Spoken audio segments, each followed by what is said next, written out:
Hello friends, welcome to GK mind game. ಪ್ರಶ್ನೆಗಳ ಸಂಪೂರ್ಣ ಮಾಹಿತಿಗಾಗಿ ವಿಡಿಯೋನ ಎಲ್ಲೂ ಸ್ಕಿಪ್ ಮಾಡದೆ ಕಂಪ್ಲೀಟ್ ಆಗಿ ನೋಡಿ.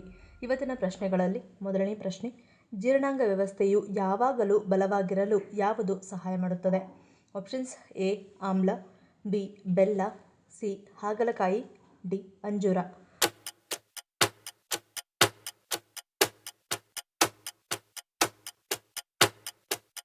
ಸರಿಯಾದ ಉತ್ತರ ಆಪ್ಷನ್ ಡಿ ಅಂಜೂರ. ಅಂಜೂರದ ಹಣ್ಣುಗಳನ್ನು ಸೇವಿಸುವುದರಿಂದ ಜೀರ್ಣಾಂಗ ವ್ಯವಸ್ಥೆಯು ಯಾವಾಗಲೂ ಬಲವಾಗಿರುತ್ತದೆ. ಇದು ಅನೇಕ ರಾಸಾಯನಿಕ ಗುಣಗಳನ್ನು ಹೊಂದಿದೆ. ಇದು ದೇಹದಲ್ಲಿ ಅನೇಕ ಕಾರ್ಯಗಳನ್ನು ನಿರ್ವಹಿಸುತ್ತದೆ. ಇದು ಜೀರ್ಣಕ್ರಿಯೆಗೆ ತುಂಬಾ ಪ್ರಯೋಜನಕಾರಿ ಎಂದು ಪರಿಗಣಿಸಲಾಗಿದೆ. ಅಂಜೂರದಲ್ಲಿ ನಾರಿನಾಂಶ ಅಧಿಕವಾಗಿದೆ. ಇದು ಜೀರ್ಣಾಂಗ ವ್ಯವಸ್ಥೆಯನ್ನು ಬಲಪಡಿಸಲು ಸಹಾಯ ಮಾಡುತ್ತದೆ. ಜೊತೆಗೆ ಮಲಬದ್ಧತೆ ಮತ್ತು ಇತರ ಹೊಟ್ಟೆ ಸಮಸ್ಯೆಗಳನ್ನು ಸಹ ನಿವಾರಿಸುತ್ತದೆ. ಅಂಜೂರವು ಪ್ರಿಬಯೋಟಿಕ್ ಗುಣಗಳನ್ನು ಹೊಂದಿದ್ದು, ಇದು ಉತ್ತಮ ಬ್ಯಾಕ್ಟೀರಿಯಾವನ್ನು ಹೆಚ್ಚಿಸಲು ಮತ್ತು ಕರುಳನ್ನು ಆರೋಗ್ಯವಾಗಿಡಲು ಸಹಾಯ ಮಾಡುತ್ತದೆ. ಎರಡನೇ ಪ್ರಶ್ನೆ, ಪುರಾಣಗಳ ಪ್ರಕಾರ ಸೂರ್ಯಗ್ರಹಣ ಮತ್ತು ಚಂದ್ರಗ್ರಹಣ ಸಂಭವಿಸಲು ಕಾರಣವೇನು? Options: A Ketu, B Rahu, C Surya, D ಚಂದ್ರ.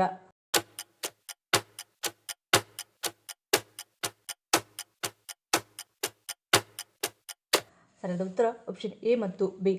ಪುರಾಣಗಳ ಪ್ರಕಾರ ಸಮುದ್ರ ಮಂಥನದಿಂದ ಪಡೆದ ಅಮೃತವನ್ನು ಕುಡಿಯಲು ಪ್ರಯತ್ನಿಸುತ್ತಿದ್ದ ರಾಹುವನ್ನು ವಿಷ್ಣು ಕೊಂದನು. ಇದರಿಂದಾಗಿ ರಾಹು 2 ಭಾಗಗಳಾಗಿ ವಿಭಜನೆಯಾಯಿತು. ಇದರಲ್ಲಿ ತಲೆಯನ್ನು ರಾಹು ಎಂದು ಕರೆದರೆ ಮುಂಡವನ್ನು ಕೇತು ಎಂದು ಕರೆಯಲಾಯಿತು. ರಾಹುವಿನೊಂದಿಗಿನ ಈ ಘಟನೆಯು ಸೂರ್ಯ ಮತ್ತು ಚಂದ್ರರ ಸೂಚನೆಯಿಂದ ಸಂಭವಿಸಿರುವುದರಿಂದ ಪ್ರತಿ ವರ್ಷ ಅಮಾವಾಸ್ಯೆಯಂದು ರಾತ್ರಿ ಕೇತು ಸೂರ್ಯನನ್ನು ಆವರಿಸಲು ಪ್ರಯತ್ನಿಸುತ್ತಾನೆ ಮತ್ತು ಹುಣ್ಣಿಮೆಯ ರಾತ್ರಿ ರಾಹು ಚಂದ್ರನನ್ನು ಆವರಿಸಲು ಪ್ರಯತ್ನಿಸುತ್ತಾನೆ. ಇದೇ ಕಾರಣಕ್ಕೆ ಗ್ರಹಣ ಸಂಭವಿಸುತ್ತದೆ ಎಂದು ಪುರಾಣಗಳಲ್ಲಿ ಉಲ್ಲೇಖಿಸಲಾಗಿದೆ. ಮೂರನೇ ಪ್ರಶ್ನೆ, ನಮ್ಮ ಮೆದುಳು ಸ್ಮರಣಾಶಕ್ತಿಯನ್ನು ಕಳೆದುಕೊಳ್ಳುವುದನ್ನು ತಪ್ಪಿಸಲು ಸಹಾಯ ಮಾಡುವುದು ಯಾವುದು? ಆಪ್ಷನ್ಸ್: ಎ ನಿದ್ದೆ, ಬಿ ವ್ಯಾಯಾಮ, ಸಿ ಮೆದುಳು ಚುರುಕು, ಡಿ ಮೇಲಿನ ಎಲ್ಲವೂ.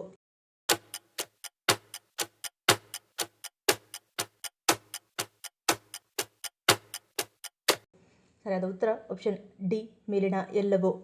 ನಿಮ್ಮ ಮೆದುಳಿನ ಮೇಲೆ ಅತಿಯಾದ ಒತ್ತಡ ಬೀಳುವುದೇ ನೀವು ಸಾಕಷ್ಟು ನಿದ್ದೆ ಮಾಡದಿದ್ದಾಗ. ಪ್ರತಿದಿನ ಕನಿಷ್ಠ 6 ರಿಂದ 8 ಗಂಟೆಗಳ ಕಾಲ ರಾತ್ರಿಯ ಹೊತ್ತಿನ ನಿದ್ರೆಯನ್ನು ಮಿಸ್ ಮಾಡದೇ ಇರುವುದು ಆರೋಗ್ಯಕರ. ನಿಮ್ಮ ಮೆದುಳಿನ ಸಕ್ರಿಯತೆಗೆ ಸಾಕಷ್ಟು ಆಕ್ಸಿಜನ್ ಪೂರೈಕೆಯಾಗುವುದು ಮುಖ್ಯ. ನಿಮಗೆ ಸಾಧ್ಯವಾದಷ್ಟು ಸಮಯ ಪೂರಕ ವ್ಯಾಯಾಮಗಳು, ಧ್ಯಾನ ಹಾಗೂ ಇನ್ನಿತರ ವ್ಯಾಯಾಮಗಳನ್ನು ಮಾಡುವುದರಿಂದ ದೇಹವನ್ನು ಸಕ್ರಿಯವಾಗಿರಿಸಿಕೊಳ್ಳುವುದು ಉತ್ತಮ. ಚೆಸ್, ಪದಬಂಧ, ಸುಡಕುವಿನಂತಹ ನಿಮ್ಮ ಮಾನಸಿಕ ಶಕ್ತಿಯನ್ನು ಪ್ರಶ್ನಿಸುವ ಗೇಮ್ಗಳನ್ನು ಆಡಿ. ಇದರಿಂದ ನಿಮ್ಮ ಮೆದುಳು ಚುರುಕಾಗುತ್ತದೆ ಹಾಗೂ ಎಲ್ಲ ಭಾಗಗಳಲ್ಲಿ ಸಕ್ರಿಯಗೊಳ್ಳುತ್ತದೆ.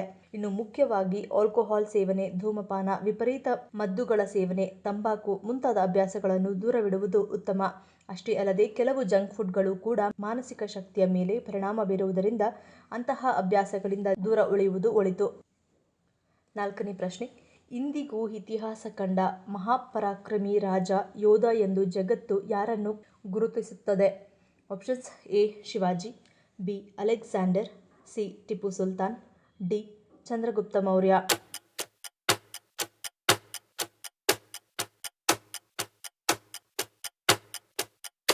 ಸರಿಯಾದ ಉತ್ತರ ಆಪ್ಷನ್ ಬಿ ಅಲೆಕ್ಸಾಂಡರ್. ಅಲೆಕ್ಸಾಂಡರ್ನನ್ನು ಇಂದಿಗೂ ಇತಿಹಾಸ ಕಂಡ ಮಹಾಪರಾಕ್ರಮಿ ರಾಜ ಯೋಧ ಎಂದು ಜಗತ್ತು ಗುರುತಿಸುತ್ತದೆ. ತನ್ನ ಪರಾಕ್ರಮದಿಂದಲೇ ಹೆಸರು ಮಾಡಿದ ಸಿಕಂದರ್ ಇಡೀ ವಿಶ್ವ ಗೆಲ್ಲುವ ತವಕದೊಂದಿಗೆ ತನ್ನ ಕುದುರೆಯನ್ನೇರಿ ವಿಶ್ವ ಪರ್ಯಟನೆ ಮಾಡಿದ್ದ. ಕೇವಲ ತನ್ನ 20ನೇ ವಯಸ್ಸಿನಲ್ಲಿಯೇ ಈತ ಗ್ರೀಕ್ ಸಾಮ್ರಾಜ್ಯವನ್ನು ಸಂಭಾಳಿಸಿದ್ದ. 32ನೇ ವಯಸ್ಸಿಗೆ ಗ್ರೀಸ್ನಿಂದ ಭಾರತದವರೆಗೂ ತನ್ನ ವಿಶಾಲ ಸಾಮ್ರಾಜ್ಯವನ್ನು ಸ್ಥಾಪಿಸಿ ಇಡೀ ಜಗತ್ತಿನಲ್ಲಿ ನನಗಿಂತ ಮತ್ತೊಬ್ಬ ಪರಾಕ್ರಮಶಾಲಿ ಇಲ್ಲವೆಂದು ಜಗತ್ತಿಗೆ ಸಾರಿ ಹೇಳಿದ್ದ. ಈ ಎಲ್ಲ ಸಾಮ್ರಾಜ್ಯಗಳನ್ನು ತನ್ನ ತೋಳತೆಕ್ಕೆಗೆ ತೆಗೆದುಕೊಳ್ಳಲು ಸಿಕಂದರನ ಒಂದು ಕುದುರೆ ಆತನ ಜೀವನದಲ್ಲಿ ಪ್ರಮುಖ ಪಾತ್ರ ವಹಿಸಿತ್ತು. ಅನೇಕ ಯುದ್ಧಗಳಲ್ಲಿ ಭಾಗವಹಿಸಿ ಗೆಲುವಿನ ಪ್ರಮುಖ ರೂವಾರಿಯಾಗಿ ನಿಂತಿತ್ತು. ಅದರ ಹೆಸರು ಬುಸೆಫಾಲಸ್. ಐದನೇ ಪ್ರಶ್ನೆ, ಒಂದು ವೇಳೆ ಭಾರತದಲ್ಲಿ ಗಂಗಾ ನದಿ ಇಲ್ಲದಿದ್ದರೆ ಏನಾಗುತ್ತಿತ್ತು? ಆಪ್ಷನ್ಸ್: ಎ ನಿರುದ್ಯೋಗ, ಬಿ ಆಹಾರ ಕೊರತೆ, ಸಿ ನೀರಿನ ಕೊರತೆ, ಡಿ ಮೇಲಿನ ಎಲ್ಲವೂ.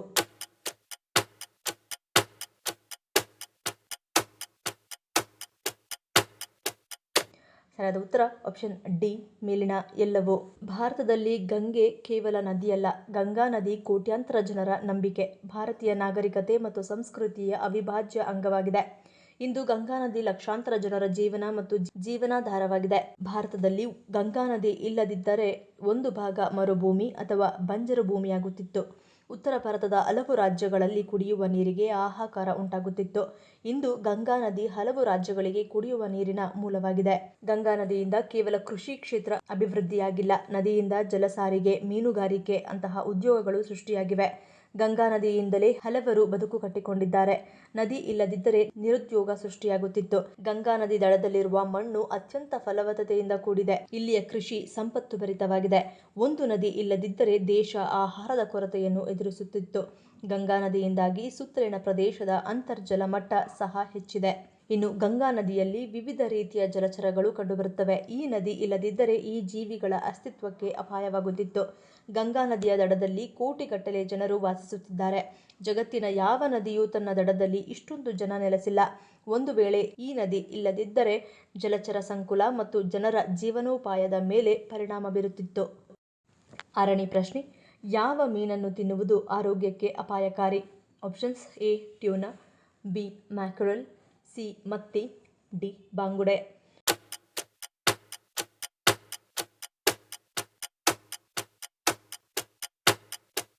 ಸರಿಯಾದ ಉತ್ತರ ಆಪ್ಷನ್ ಎ ಮತ್ತು ಬಿ. ಮ್ಯಾಕರಲ್ ಮೀನಿನಲ್ಲಿ ವಿಟಮಿನ್ ಎ ಮತ್ತು ವಿಟಮಿನ್ ಡಿ ಇರುತ್ತದೆ, ಆದರೆ ಇದರಲ್ಲಿ ಮರ್ಕ್ಯುರಿ ಸಂಯುಕ್ತ ಇದೆ.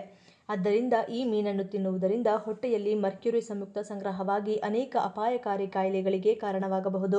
ಮ್ಯಾಕರಲ್ ಮೀನಿನಂತೆಯೇ ಟ್ಯೂನಾ ಮೀನುಗಳಲ್ಲಿಯೂ ಮರ್ಕ್ಯುರಿ ಸಂಯುಕ್ತವು ತುಂಬಾ ಹೆಚ್ಚಾಗಿರುತ್ತದೆ. ಆದ್ದರಿಂದ ಈ ಮೀನನ್ನು ತಿನ್ನುವುದರಿಂದ ಹೊಟ್ಟೆಯಲ್ಲಿ ಮರ್ಕ್ಯುರಿ ಸಂಯುಕ್ತ ಸಂಗ್ರಹವಾಗುತ್ತದೆ. ಅದಲ್ಲದೆ ಇದರ ಸೇವನೆಯಿಂದ ನೀವು ಬೇಗ ಅನಾರೋಗ್ಯಕ್ಕೆ ಒಳಗಾಗುತ್ತೀರಿ. ಇದಲ್ಲದೆ ಈ ಸಮುದ್ರ ಮೀನುಗಳಿಗೆ ಹಾರ್ಮೋನ್ಗಳು ಮತ್ತು ಪ್ರತಿಜೀವಕಗಳನ್ನು ಚುಚ್ಚಲಾಗುತ್ತದೆ. ಇದರಿಂದ ಇವುಗಳ ದೇಹಕ್ಕೆ ಗಂಭೀರ ಹಾನಿಯನ್ನುಂಟಾಗುತ್ತದೆ. 7ನೇ ಪ್ರಶ್ನೆ, ವಿಶ್ವದ ಬಲಿಷ್ಠ ಸೇನೆಗಳ ಪಟ್ಟಿಯಲ್ಲಿ ಭಾರತ ಎಷ್ಟನೇ ಸ್ಥಾನದಲ್ಲಿದೆ? ಆಪ್ಷನ್ಸ್: ಎ 2ನೇ ಸ್ಥಾನ, ಬಿ 4ನೇ ಸ್ಥಾನ, ಸಿ 6ನೇ ಸ್ಥಾನ, ಡಿ 8ನೇ ಸ್ಥಾನ.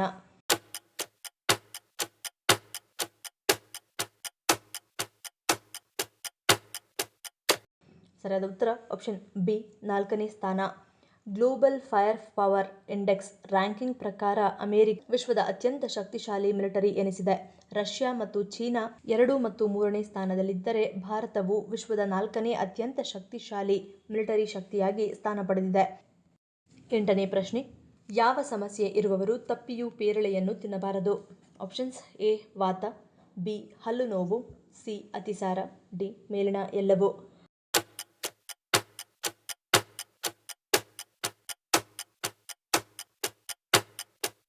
ಸರಿಯಾದ ಉತ್ತರ ಆಪ್ಷನ್ ಡಿ ಮೇಲಿನ ಎಲ್ಲವೂ. ಪೇರಳದಲ್ಲಿ ಫೈಬರ್ ಹೆಚ್ಚಾಗಿದ್ದು ಜೀರ್ಣಾಂಗ ವ್ಯವಸ್ಥೆಯನ್ನು ವೇಗಗೊಳಿಸುತ್ತದೆ. ಹಾಗಾಗಿ ಈ ಸಂದರ್ಭದಲ್ಲಿ ಪೇರಳ ಸೇವನೆಯು ಆರೋಗ್ಯಕ್ಕೆ ಒಳ್ಳೆಯದಲ್ಲ. ಇತ್ತೀಚೆಗೆ ಶಸ್ತ್ರಚಿಕಿತ್ಸೆಗೆ ಒಳಗಾದವರು ಸೀಬೆಹಣ್ಣನ್ನು ತಿನ್ನಬಾರದು. ಇದು ದೇಹದಲ್ಲಿ ಸಕ್ಕರೆ ಮಟ್ಟವನ್ನು ಕಡಿಮೆ ಮಾಡುವುದರ ಜೊತೆಗೆ ರಕ್ತಸ್ರಾವಕ್ಕೂ ಕಾರಣವಾಗಬಹುದು. ಸೀಬೆಹಣ್ಣಿನಲ್ಲಿ ವಿಟಮಿನ್ ಸಿ, ಫ್ರಕ್ಟೋಸ್ ಅಧಿಕವಾಗಿರುವುದರಿಂದ ವಾತದ ಸಮಸ್ಯೆ ಉಲ್ಬಣಿಸುವ ಸಾಧ್ಯತೆ ಇರುವುದರಿಂದ ವಾತದ ಸಮಸ್ಯೆ ಇರುವವರು ಪೇರಳೆಯನ್ನು ತಿನ್ನದೇ ಇರುವುದು ಉತ್ತಮ. ಇನ್ನು ಪೇರಳೆ ಸೇವಿಸುವಾಗ ಹಲ್ಲುಗಳ ಮೇಲೆ ಒತ್ತಡ ಹೆಚ್ಚಾಗಬಹುದು. ಜೊತೆಗೆ ಪೇರಳ ಬೀಜಗಳು ಹಲ್ಲಿನ ಸಂದಿಯಲ್ಲಿ ಸಿಲುಕುವ ಸಾಧ್ಯತೆ ಇರುವುದರಿಂದ ಹಲ್ಲಿನ ಸಮಸ್ಯೆ ಇರುವವರು ಅಥವಾ ಹಲ್ಲಿನ ನೋವನ್ನು ಅನುಭವಿಸುತ್ತಿರುವವರು ಪೇರಳೆಯನ್ನು ತಿನ್ನದೇ ಇರುವುದು ಉತ್ತಮ. 9ನೇ ಪ್ರಶ್ನೆ, ಮನೆಯ ಮುಂದೆ ಯಾವ ಗಿಡ ಇದ್ದರೆ ಆರ್ಥಿಕ ಸಮಸ್ಯೆಯನ್ನು ಎದುರಿಸಬೇಕಾಗುತ್ತದೆ? ಆಪ್ಷನ್ಸ್: ಎ ಅಲೋವೆರಾ, ಬಿ ಕರಿಬೇವು, ಸಿ ಬಾಳೆ ಗಿಡ, ಡಿ ಪಪ್ಪಾಯಿ.